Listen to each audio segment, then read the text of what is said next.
Hello guys, कैसे हो आप सभी। आप देख रहे हैं टुडे शेयर और आज 24 दिसंबर 2025 है। आज जो बड़ी खबर निकल के सामने आ रही है, कुछ बड़ी कंपनीज को लेकर जो बड़े हलचल हमें देखने को मिली है, इसके ऊपर चर्चा करेंगे। स्क्रीन पे आपको नजर आ रहा होगा कि भाई कोचिंग शिपयार्ड मैंने इधर खोला हुआ है। इस कंपनी को लेकर जो बेमिसाल खबर आ रही हैं, उन खबरों को देखेंगे और जानेंगे कि ओवरऑल अब क्या होने वाला है। दूसरा कंपनी है गार्डन रिच बिल्डर। ये कंपनी भी 5 दिन में लगभग 10 से 12% तक बढ़ी है। तो इस कंपनी को लेकर जो खबरें आ रही हैं, जो अपडेट आ रही हैं, उस पर भी चर्चा करेंगे। अगली कंपनी है मझगांव डॉक शिप बिल्डर। ये कंपनी भी काफ़ी जानी-मानी कंपनीज़ में से एक है और ये 7 से 8% तक ग्रो होती हुई नज़र आई है। तो अब आगे की क्या स्ट्रैटेजी रहने वाली है, किस तरह की ग्रोथ आगे ये कंपनी कर सकती है, इसके ऊपर भी चर्चा करेंगे। एक और कंपनी है जो काफ़ी ज़्यादा चर्चा में है आज के दिन, जिसका नाम knowledge marine and engineers work limited है। इसको लेकर बड़ी खबरें आ रही हैं, बड़ी अपडेट आ रही हैं। ये कंपनी भी शिप बिल्डिंग सेक्टर से ही बिलोंग करती है, तो इस कंपनी को लेकर जो खबरें आ रही हैं, उस पर भी चर्चा करेंगे। और आपको बताना चाहूँगा, आज है 24 दिसंबर 2025। अगर इंडियन स्टॉक मार्केट का हाल आज के टाइम पे चेक करें, तो मार्केट की शुरुआत आज पॉजिटिव माहौल से हुई। जो निफ्टी 50 है वो 26,200 पॉइंट के आसपास आपको ग्रो होता हुआ नजर आया। 32 पॉइंट्स अप की तरफ आपको देखने को मिल रहा है। इसी के साथ अगर आप सेंसेक्स को देखेंगे तो सेंसेक्स भी 85,000 के आसपास आपको देखने को मिल रहा है। लगभग 80 पॉइंट्स ऊपर अभी सेंसेक्स भी नजर आ रहा है। लेकिन ये जो आज हलचल मार्केट में हो रही है, इस हलचल से एक बात तो समझ में आ रही है, जो एफआईआई है यानी फॉरेन इंस्टीट्यूट है, लेकिन एफआईआई का आउटफ्लो अभी तक इंडियन स्टॉक मार्केट में बढ़ा नहीं है। तो ओवरऑल कह सकते हैं कि मार्केट अभी कंसोलिडेट फेज में चल रहा है, यानी कि ना ही बहुत तेजी से ऊपर जा रहा है, ना ही बहुत तेजी से नीचे गिर रहा है। बाकी जो मेजर इम्पैक्ट अब इंडियन स्टॉक मार्केट में पड़ेगा, वो Q3 की अर्निंग के बाद ही हमें देखने को मिलेगा। तो जनवरी 2026 का वेट ज़्यादातर इन्वेस्टर फिलहाल अभी कर रहे हैं। वो देख रहे हैं कि भाई कितने विनिंग ऑर्डर आ रहे हैं मार्केट में, ओवरऑल चल क्या रहा है। लेकिन कहने का मतलब ये है कि मार्केट अभी कंसोलिडेट फेज में ही रहेगी और जैसे Q3 के रिजल्ट आने स्टार्ट हो जाएंगे, जो कि जनवरी से हमें देखने को मिलेंगे, उसके बाद थोड़ी बहुत सिचुएशन मार्केट में बदलती हुई नजर आएगी। बाकी ये जो शिप बिल्डिंग सेक्टर है, जिसके अंदर कोचिंग शिपयार्ड हो गया, गार्डन शिप बिल्डर हो गया, मझगांव डॉक शिप बिल्डर हो गया, या फिर knowledge marine and engineering work limited हो गया, इन कंपनीज में बड़े बदलाव हो रहे हैं। इन कंपनीज को लेकर बड़ी अपडेट हमें देखने को मिल रही है। तो एक बार हम नजर डाल लेते हैं कि बेसिकली खबर क्या है जो हमें ध्यान रखकर चलनी है। सबसे पहले मैं बात करूंगा knowledge marine and engineering work limited की। ये आप देख सकते हैं 1,748 रुपए पे ट्रेड होता हुआ नजर आ रहा है। पूरे एक महीने का ग्रोथ अगर आप देखेंगे तो 31% की ग्रोथ आपको इस कंपनी में देखने को मिलेगी। और यहाँ पर मैंने खोला हुआ है CNBC TV 18 का आर्टिकल। CNBC TV 18 का आर्टिकल बहुत साफ शब्दों में एक इशारा करता है, एक अपडेट इधर पब्लिश करता है। और ये article knowledge marine and engineering work limited के नाम पर ही पब्लिश किया गया है, जहां पर कुछ बड़े ब्रोकरेज नवामा ने पहले ही इस कंपनी को लेकर बाय की रेटिंग दी है और उनका प्राइस टारगेट इस कंपनी को लेकर 2,500 का रखा गया है। यानी कि जो नवूमा है वो बहुत क्लियर इशारा कर रहे हैं कि ये जो कंपनी है 1,745 रुपए पे ट्रेड हो रही है फिलहाल अभी के टाइम पे, लेकिन इसका प्राइस टारगेट 2,500 के आसपास है। मतलब कि वो कहना चाह रहे हैं कि कंपनी का जो भी करंट प्राइस है, जो भी आज हमें इधर देखने को मिल रहा है, उससे 40% अपसाइड कंपनी जाने वाली है। ये कंपनी मैरीटाइम सेक्टर में काम करती है। कंपनी का काम समुद्र और नदियों को साफ करना है। वहीं कंपनी शिप बिल्डिंग और पोर्ट सर्विस भी प्रोवाइड करती है।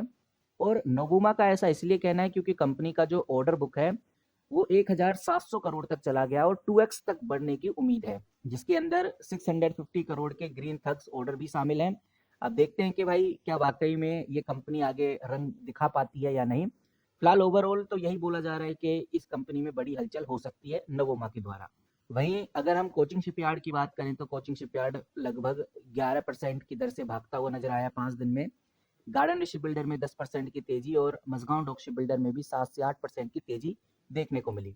इसके पीछे का जो रीजन है वो मनी कंट्रोल ने पब्लिश किया है। आप इधर देखिए, ये जो अपडेट है ये 22 दिसंबर 2025 की है, मनी कंट्रोल पे डाला गया, काफ़ी पॉपुलर आर्टिकल है। इस आर्टिकल में कुछ बेहतरीन बातें बताई गई हैं कि भाई बेसिकली क्यों कोचिंग शिपयार्ड और गार्डन शिप बिल्डर जैसी कंपनीज में तेजी आई है, इसके पीछे का रीजन क्या है। तो ये बात तो बिल्कुल सही है कि फंडामेंटली कंपनी स्ट्रॉन्ग चल रही है, garden ship builder, Mazagon dock ship builder और कोचिंग शिपयार्ड। लेकिन सबसे ज़्यादा जो इम्पैक्ट इन कंपनीज पे पड़ा है वो जियो की वजह से पड़ा है, क्योंकि जो जियो है और जो वैल्यू बाइंग है, इसकी वजह से इस कंपनी में हमें तेजी देखने को मिल रही है, क्योंकि देखने में आ रहा है कि जो ईयू है यानी कि यूरोप यूनियन का यूक्रेन को लगभग 90 बिलियन जो कि 106 बिलियन डॉलर के आसपास होता है, इतना बड़ा लोन प्रोवाइड किया है। इसराइल ईरान टेंशन अभी काफी ज्यादा पीक पे चल रहा है और रशिया और यूक्रेन के पीस के होप के बाद जो प्रॉफिट बुकिंग हुई है उसका भी रिबाउंड हमें देखने को मिला है। तो कहने का मतलब ये है कि कोचिंग शिपयार्ड हो, मजगांव डॉक शिप बिल्डर हो या गार्डन शिप बिल्डर हो, ये ग्लोबल न्यूज की वजह से, जियोपॉलिटिकल टेंशन की वजह से आज तेजी में है। तो इसीलिए इन कंपनीज के ऊपर नजर रखना आज के टाइम पे काफी जरूरी है। मैं पहले भी बोल चुका हूँ कि भाई तीनों कंपनीज जबरदस्त तेजी दिखा सकती हैं, खासकर कोचिंग शिपयार्ड और मजगांव डॉक शिप बिल्डर। बाकी इन कंपनीज के बारे में अगर बात करें तो मजगांव डॉक शिप बिल्डर का जो मेन फोकस है वो warship, destroyer, frigate, corvettes, missile boat, Scorpene class submarine, ops और पेट्रोल वेसल्स बनाना है, उनको रिपेयर करना है। इसीलिए मजगांव डॉक शिप बिल्डर काफ़ी ज़्यादा जानी जाती है। और अगर हम इस कंपनी को एनएससी के ऊपर चेकआउट करें, ये मैंने एनएससी इधर खोला हुआ है, एनएससी के ऊपर अगर हम Mazagon dock ship builder search करें तो कुछ बेहतरीन डेटा हमें देखने को मिलता है। वो डेटा मैं आपके साथ शेयर करना चाहूँगा। यहाँ पर आप देखिए, ये है ऑर्डर बुक और ऑर्डर बुक में साफ नज़र आ रहा है कि जो सेल है वो लगभग 53% है और जो बाइंग है वो 46% है। इससे एक बात क्लियर हो रही है कि जो बायर्स हैं इस कंपनी में बहुत कम है, सेलर्स ज़्यादा एक्टिव हैं। और जब कंपनी में सेलर्स ज़्यादा एक्टिव होते हैं तो प्रॉफिट बुकिंग होती है। तो प्रॉफिट बुकिंग हमें देखने को मिल सकती है क्योंकि ऑलरेडी कंपनी काफ़ी अच्छी ग्रोथ पे चली गई है। तो आज प्रॉफिट बुकिंग होगी लेकिन फिर से बाउंस बैक करने की काफ़ी उम्मीद है। अब देखते हैं कि आगे क्या होता है। उसी के साथ अगली कंपनी भी देख लेते हैं जिसका नाम है कोचिंग शिपयार्ड। यहाँ पर मैंने कोचिंग शिपयार्ड खोल दिया एनएससी के ऊपर। कोचिंग शिपयार्ड भी एक ऐसी कंपनी है जो कि केरला में लोकेटेड कंपनी है। ये इंडिया की सबसे बड़ी शिप बिल्डिंग और शिप रिपेयरिंग कंपनी है, ऐसा हम कह सकते हैं। ये कंपनी कॉमर्शियल और डिफेंस वेसल्स दोनों बनाती है, उनको रिपेयर भी करती है। ये कंपनी कुछ और चीज़ें भी बनाती है जैसे ऑयल टैंकर हो गया, पैसेंजर शिप हो गया या नेवल वेसल्स हो गया। अब यहाँ पर भी हम सर्च कर लेते हैं कोचिंग शिपयार्ड। जैसे मैं कोचिंग शिपयार्ड सर्च करता हूँ तो दूसरी तरफ भी मेरे सामने कंपनी खुल के आ जाती है। अगर हम ऑर्डर बुक वैल्यू देखें कोचिंग शिपयार्ड की तो साफ नजर आता है 74% सेल, बहुत बड़ा नंबर है। और बाइंग आप देखेंगे तो सिर्फ 25%, यानी बहुत बड़ा डाउनफॉल अभी कोचिंग शिपयार्ड में हमें देखने को मिल सकता है। अब लोगों का इंटरेस्ट जाता जा रहा है इस कंपनी में क्योंकि प्रॉफिट बुकिंग में लोग लगेंगे। ऑलरेडी कंपनी 5 दिन में 11 से 12% भाग चुकी है। तो बड़े लेवल पे प्रॉफिट बुकिंग कोचिंग शिपयार्ड में देखने को आगे मिल सकती है। अब देखते हैं आगे क्या सिनेरियो क्रिएट होता है। अगर कोई बड़ी खबर इस बीच में आ जाती है प्रॉफिट बुकिंग के बीच में तो चीज़ें रुक सकती हैं, कोचिंग शिपयार्ड थोड़ा संभल सकता है।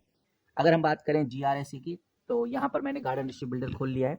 गार्डन शिप बिल्डर का जो मेन फोकस है वो वॉरशिप बनाना है। वहीं ये कंपनी एंटी सबमरीन वॉरक्राफ्ट भी बनाती है, पेट्रोल वेसल्स बनाती है। इसीलिए गार्डन शिप बिल्डर के ऊपर नजर रखना काफ़ी इंपॉर्टेंट हो जाता है क्योंकि ये कंपनी भी जैसे जैसे कोचिंग शिपयार्ड और मजगांव डॉक शिप बिल्डर में तेजी आएगी तो इस कंपनी में भी बड़े बदलाव देखने को मिलेंगे। और यहाँ पर आप देखेंगे तो गार्डन शिप बिल्डर का जो सेल क्वांटिटी है वो 64% है और जो बाय क्वांटिटी है वो 35% है। तो तीनों कंपनीज में फिलहाल प्रॉफिट बुकिंग का माहौल गर्म है और प्रॉफिट बुकिंग की वजह से आज कंपनी में ज़्यादा हलचल देखने को नहीं मिल रही। लेकिन ये बात तय है कि आने वाले टाइम में गार्डन शिप बिल्डर में भी एक बड़ी ग्रोथ देखने को मिल सकती है। अभी आपको जरूर नजर आ रहा होगा कि भाई गार्डन शिप बिल्डर लगभग 2 से 2.5% तक बढ़ता हुआ नजर आ रहा है, लेकिन उसी बड़े लेवल पे इधर प्रॉफिट बुकिंग भी देखने को मिल रही है। तो इस बात का भी हमें ध्यान रखकर चलना है। फिलहाल अभी कोई बेहतरीन खबर तो नहीं आई, कोई ऐसा शिप बिल्डिंग को लेकर कोई बड़ी अपडेट तो नहीं आई, लेकिन जैसी कोई बड़ी अपडेट आएगी तो इसके पीछे का रीजन भी पता चल जाएगा कि क्यों garden ship builder, Cochin shipyard, Mazagon dock ship builder तेजी से भागते हुए नजर आ रहे हैं। बाकी आप किस तरह से देखते हैं इन कंपनीज को, कमेंट करके जरूर बताइए, आपकी क्या राय है वो भी हम जानना चाहेंगे। फिलहाल इस वीडियो में इतना ही, मिलते हैं किसी नए वीडियो के साथ, तब तक के लिए take care and good bye.